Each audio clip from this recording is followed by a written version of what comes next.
नमस्कार, जय भीम। बाबा साहब अंबेडकर के जन्मदिन के अवसर पर उनके विचारों को याद करने के लिए ये वीडियो बना रहा हूँ। उनके विचार आप जानते हैं, उन्होंने किया हुआ कार्य भी जानते हैं। आज थोड़ा एक अलग एक्सपीरियंस शेयर कर रहा हूँ। 1988 में मैं गोवा और शिरूर दो जगह पे दलित बस्तियों में काम करता था। वो मैं आरएसएस प्रचारक होने के नाते वहाँ पर था, गोवा और शिरूर। तो वहाँ पर दलित बस्तियों में काम करते हुए आए हुए कुछ एक्सपीरियंस शेयर करने के लिए ये वीडियो बनाया है। शॉर्ट में 1 मिनट में ख़त्म हो जाएगा, तो फिर आप पूरा जाके देखिए, ज़रूर देखिएगा। हाँ, तो जैसे मैं वहाँ पर कार्य करता था तो मुझे लगता था कि दलित बस्तियों में जाकर मैं तो काम करूँगा, लेकिन बाकी जो हमारे सहयोगी कार्यकर्ता है उनको भी वहाँ जाना चाहिए। तो इसलिए गोवा में मैं डिचोली में काम करता था। डिचोली में जो परवार करके दलित बांधव है, उनका यह कहना था कि हम बौद्ध नहीं बनेंगे, और वहाँ बहुत उस समय मूवमेंट भी चल रहा था बुद्ध बनाने का और नहीं बनने का। तो ये इस डिटेल में अभी नहीं जाएंगे। तो मैं वहाँ पर एक अपना संगोष्ठी चलाता था, मतलब मैं जाके उधर कथा कथन करता था। लेकिन बाद में मैंने पूरे गांव के सवर्ण लोग जो भी अन्य जातीय जमातियों के हैं उनको लाने के लिए प्रयास भी किए। तो वहाँ मुझे अच्छा प्रतिसाद मिला। जब मैं कथा कथन के लिए जाता था, पूरे बस्ती के बहुत सारे लोग जमा हो जाते थे।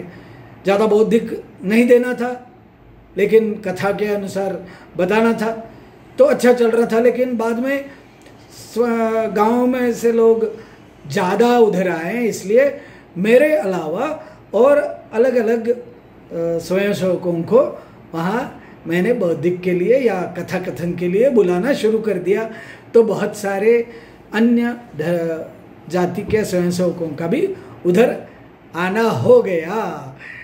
तो इसमें एक याद बहुत मेरे हृदय के करीब है, एक मेमोरी, वो बता रहा हूँ।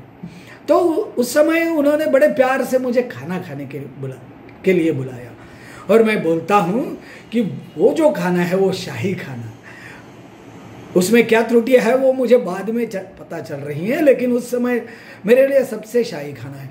उसके बाद आज 30 साल मैं बहुत सारे बड़े बड़े होटलों में गया, 5 स्टार में भी गया, वहाँ खाना खाया, लेकिन ऐसा शाही खाना कहीं नहीं हुआ। बहुत सारे पदार्थ बनाए हुए थे, थाली में परोसा था, बैठने के लिए अच्छी सी जगह थी, ज़मीन पे ही बैठते थे, ज़मीन पे ही बैठ के खाना खाते थे। तो बड़े प्यार से बहुत पदार्थ बनाए थे। और सबसे बड़ी इम्पॉर्टेंट बात है जिसके लिए मैं शाही बोलता हूँ, तो मैं जब खाना खा रहा था तो मेरे बगल में 2 जन बैठे थे। वो शायद खाना नहीं खा रहे थे, मैं अकेला खा रहा था, लेकिन उनके घर में जो महिलाएं थी वो परोस रही थी।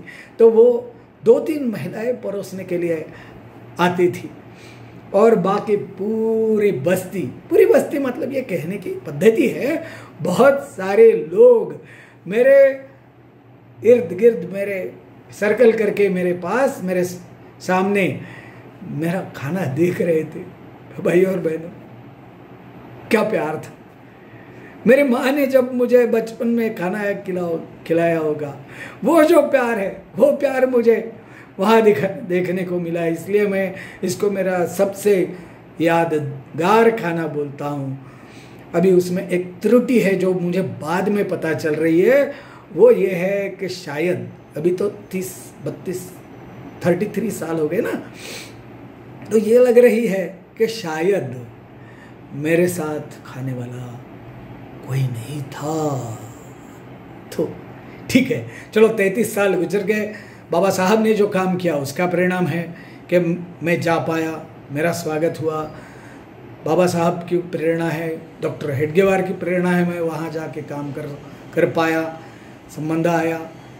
और बाबा साहब की ही प्रेरणा और डॉक्टर हेडगेवार की ही प्रेरणा है जो आज ये दोनों जो समुदाय है, दलित समुदाय और जिसको सवर्ण बोलते हैं, वो साथ साथ आगे बढ़ रहे हैं।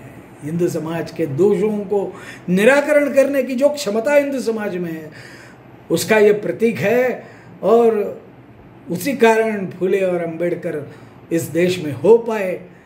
हमारे दोष निकालने के लिए हमको उन्होंने जागृत किया।